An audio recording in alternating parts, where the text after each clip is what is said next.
আজকে হলো 18 জানুয়ারি আর আমার বোনের জন্মদিনও। তো এই স্পেশাল দিনটা আমরা কিভাবে কাটালাম তারই শুরু থেকে শেষ এই ভিডিওটার মাধ্যমে শেয়ার করব। অ্যান্ড বাই দ্য ওয়ে আমি এখন খুবই ভালোভাবে স্কুটি চালানোও শিখে গেছি। তো বোন আর আমি মিলে গিয়েছিলাম একটা কেকের দোকানে, আর যেটা আমার বাড়ি থেকে 40 কিলোমিটার দূর। হ্যাঁ, ঠিকই শুনেছো। তো এই যে আমাদের madam ji, I mean birthday girl, আর আমি মিলে দোকানে অবস্থিত প্রত্যেকটা কেকের দিকেই নজর বোলাচ্ছিলাম যে কোনটা আমরা নিতে পারি। কিন্তু আমাদের বাড়িতে আজকে একটা সমস্যা হয়ে গিয়েছিল, আর যেটার জন্য আমাদের মনও খারাপ ছিল। আর সেটার কারণ তোমরা ভিডিওটা লাস্ট অব্দি কন্টিনিউ করতে থাকলে বুঝতে পারবে। তো এই চকলেট কেকটা আমাদের পছন্দ হয়, আর এটা কি আমরা প্যাক করে দিতে বলি। কেক তো নিয়ে নিয়েছি, কিন্তু আমার আবার এক অদ্ভুত বাতিক আছে, বাইরে বেরালেই ফুচকা খেতে ইচ্ছে করে, তাতে সকাল হোক বা সন্ধে। যদিও দুপুর 1টা বাজে, তবুও খোঁজ করলাম, আর সামনে স্কুলের বাইরে পেয়েও গেলাম এই ফুচকা কাকুর ঠেলা গাড়ি। আর দুই বোনে পাতা হাতে দাঁড়িয়েও পড়লাম। তবে আলু মাখাটা দেখে ভাবিনি ফুচকাটা এতটা ভালো হবে খেতে। আমার আবার ডিফারেন্ট ডিফারেন্ট জায়গায় ফুচকা ট্রাই করতে ভীষণ ভালো লাগে। আমরা প্রায় এই দিনকে পেট ভরে ফুচকা খেয়ে নিয়েছিলাম। তোমরাও কি আমার মতন ফুচকা প্রেমী? কমেন্টে জানিও কিন্তু। আর বাড়ি ফেরার পথে রাস্তায় চোখে পড়লো এই ইউনিক গোলাপ গাছটা। এর আগে এরকম গোলাপ গাছ তো আমি দেখিনি, তাই ক্যাপচার করে নিলাম। আর সন্ধ্যেবেলা ডেকোরেশন স্টার্ট করে দিয়েছি।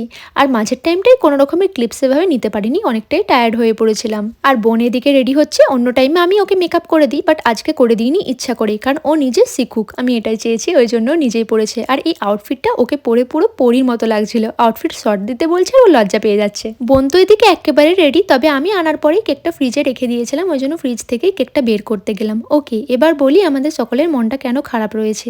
তো আমাদের বাড়িতে যে এতগুলো লোকজন, তাদের হয়তো কাউকেই দেখতে পাচ্ছ না ভিডিওটাতে, আসলে কেউই উপস্থিত নেই আজকে। আমাদের ক্লোজ একজন আত্মীয়র একটু অসুস্থ রয়েছে, তো ওনাকেই দেখতে সকলেই মিলে গেছে। আর বোনের দিকে সেলফিও তুলছে।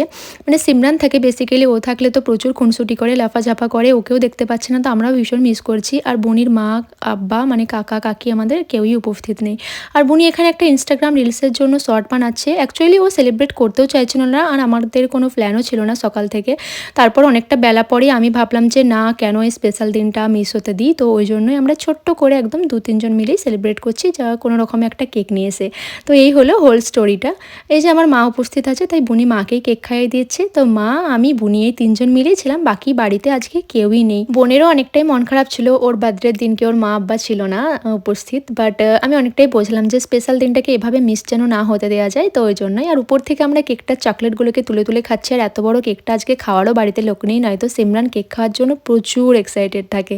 যেহেতু বাড়িতে কেউই নেই, কেকটা সকলে মিলে ভাগাভাগি করে খাওয়ার, ওই জন্য বোন আর আমি মিলেই চেষ্টা করছি কেকটাকে উদ্ধার করার। আর আমি এত বড় স্লাইস নিয়েছিলাম, বোন বলছে তুই এতটা আদেও খেতে পারবি? অনেস্টলি বলতে আমি মিষ্টি খেতে ভীষণ ভালোবাসি, আর এতটা কেকই আমি খেয়েওছিলাম। তবে রাত্রে আর ডিনার করিনি, এই কেকটাই ছিল আমার রাত্রের ডিনার।